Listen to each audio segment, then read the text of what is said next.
With Memorial Day here and many people with the day off, there are many events happening all around the Rogue Valley that you should know about.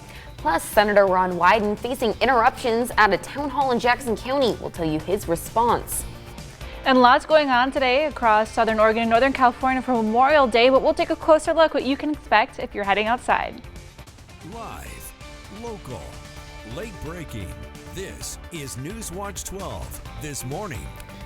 Good morning. The time is 6 o'clock on May 26th. Happy Memorial Day. Welcome to NewsWatch 12 this morning. I'm Carlos Murrieta. And I'm Brinkley Hill. We're checking in with Storm Tracker 12 meteorologist Sarah Kress this morning. And Sarah, as people are waking up, planning their Memorial Day, what can people expect? Well, people can expect this morning at least a cooler start, but our high temperatures today are going to be pretty seasonal. Looking right now out at Grants Pass, current temperatures 52 degrees, and it is the last day of boatnik. So if you're heading outdoors, it'll be pretty nice for us today. And I strongly recommend getting out there today because the next couple of days we're in for a warm up. But you see, we'll climb up into the 70s for us today. Breezes do pick up as we're into the afternoon, but areas right now for 50 or 47 over into Medford or Klamath Falls. 46 into Montague for us, 54 over into Medford, and along the coast we're in the 50s for us this morning. Around the region, temperatures pretty close to seasonal. We're at 76 for high into Medford, Wairika 74. Along the coast, it'll be on the cooler side for us today compared to areas inland, but we should see clouds clearing their way out for us throughout the day today. Breezes are going to pick up as well. It'll be a bit blustery along the coast for us today, but areas inland, we'll see those gusts pick up into the second half of our day, becoming a bit breezy if you're ending any outdoor activities later tonight outside. Now in the days to come, we're climbing up in those temperatures into the 90s for your Tuesday and Wednesday into the Rogue Valley, but we'll talk more about that coming up in your next forecast. How many more kids need to die? He's lying to you. Just wake up. Just wake up. I'm taking money from APAC. Make a promise. New this morning, another vocal scene at Ron Wyden's Jackson County Town Hall for the second year in a row. Outbursts were sparked by a question from the crowd regarding his stance on Israel as well as PAC funds. What started as a pointed question turned into multiple residents expressing their frustration with the senator's stance on the Israel-Gaza conflict. He did double down on his stance for the two-state solution, emphasizing protecting innocent lives. I support policies that protect innocents, and I oppose policies that don't. That's been my position, and that was when I voted against the Iraq War. It's when I have taken positions on foreign policy. Aside from the outbursts from the crowd, Wyden's main points revolved around healthcare, keeping prices low, protecting the local food system, and fighting against actions from the Trump administration that are deemed unconstitutional. And Governor Tina Kotek was in Medford last week, highlighting her top priorities for Oregon, from housing and healthcare to education reform. She says this legislative session is all about staying focused and getting key bills across the finish line. Kotek says she's optimistic about the direction lawmakers are heading this session, with major investments planned for housing and behavioral health. But in one area she says that needs more urgency, it's public education. There's a big commitment this year to focus on mental health and addiction care, which is really important. I heard about it around the state. And good bipartisan commitment to the accountability bill when it comes to K-12, saying dollars aren't enough, there's no blank check, we have to have better outcomes for our schools. Kotek also expressed concerns that some high-priority bills are still stalled. Those include a proposed ban on cell phone use in schools and efforts to expand access to health care providers across Oregon. Fire season just 6 days away now. Local and state officials urging you to be fire ready sooner rather than later. Right now you have just 6 days to finish burning your yard debris and any other flammable vegetation from your property. And if you do live in Ashland, the start of fire season is also the deadline for weed abatement. So grasses and weeds that are on your property need to be cut down to be less than 4 inches tall. Look at the house, we look at the siding, we look at the roof, we look at any gaps that embers could get in, we look at the size of vents around the house to see what the screening is, because embers can get into screens unless they're 1/8 inch metal mesh. While it's recommended to assess your home for risk before fire season, you can do it at any time. Make sure to tune in to NewsWatch 12 this Wednesday, where our very own Rocky Walker will take us along on a fire risk assessment, where people will learn how to keep their home safe from wildfires.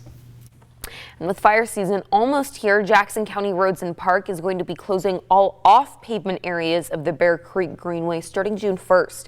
The off-pavement areas are being closed to reduce the risk of wildfires in urban areas. Now, this comes as the Oregon Department of Forestry announced that fire season will begin June 1st for Jackson and Josephine counties. The closure will be in effect until ODF declares the end of fire season later this year. Scenic Middle School students decorated the Eagle Point National Cemetery with flags on each grave for Memorial Day. As more than 27,000 veterans and their family members are buried there, the ceremony is today at 11 a.m. until about noon. Parking inside the cemetery is limited, but shuttles will be available for those parking on the street. The 173rd Fighter Wing will be doing flyovers across the region today to honor fallen service members. These jets will be able to be seen in 7 different locations in southern Oregon. The tour starts at 10:55 this morning at Veterans Park in Klamath Falls, and it will end at the Eagle Point National Cemetery around 12:25 this afternoon. Now, in between, they'll also fly over Curry County Veterans Memorial in Gold Beach, the Port of Brookings Harbor, and Riverside Park in Grants Pass. If you want a closer look at the flight times and a breakdown of the locations, you can head to our website. In Klamath Falls, you can expect road closures this morning as the city prepares for their Memorial Day parade. Main Street will be closed to all vehicles from 9 a.m. to noon, and barricades will be placed along the intersecting streets. Klamath Avenue will remain open for emergency vehicles. The city does encourage drivers to plan ahead and use alternative routes.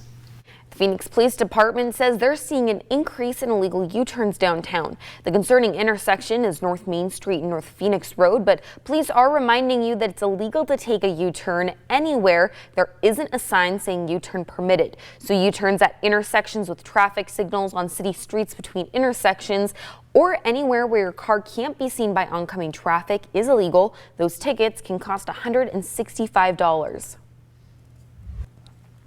Caught on camera, the boat launching the last night of fireworks at Boatneck caught on fire itself. This video was sent to us by viewers who saw the accident during last night's fireworks. It does look like the show went on despite the fire. This is a developing story, and we'll continue to keep you updated when we learn more.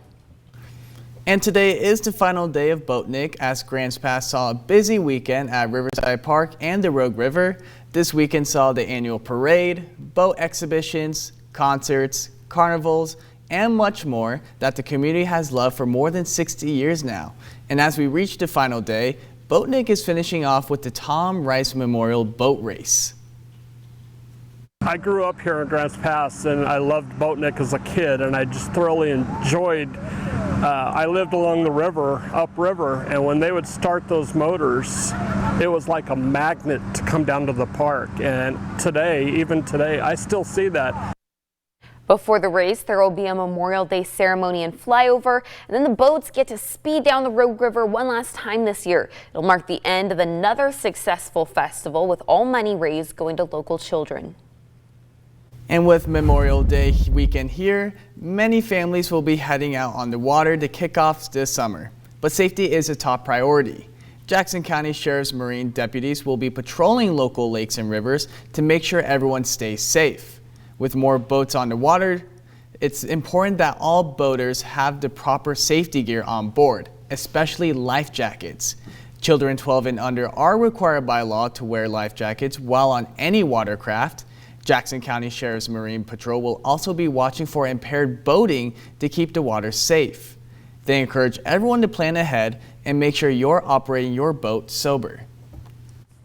A woman died after being swept away by the Sacramento River while trying to reach a popular waterfall. The Siskiyou County Sheriff's Office says the woman was attempting to cross the river below Hedge Creek Falls to get to Mossbury Falls, a destination becoming increasingly popular with hikers and visitors. Now, while crossing, her son watched as she was pulled away by the swift current. She was found about 1.5 miles downstream. Emergency crews performed CPR at the scene, but the woman later died at the hospital. Tomorrow, the Medford Airport will be conducting a 3-day emergency response training with local first responders. The simulated emergency scenario will include fire, smoke, emergency vehicles, and an aircraft trainer.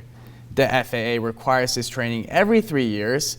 The airport says there will be no impact to regular airline or airport operations. And here's what you can expect for Memorial Day. We'll have seasonal highs. It'll be mainly dry for us. Clouds will be clearing for us throughout the day. It'll be breezier along the coast, but inland we'll see those breezes pick up as we're into later in the day through this evening. But overall, shaping up to be a great day to be heading outside.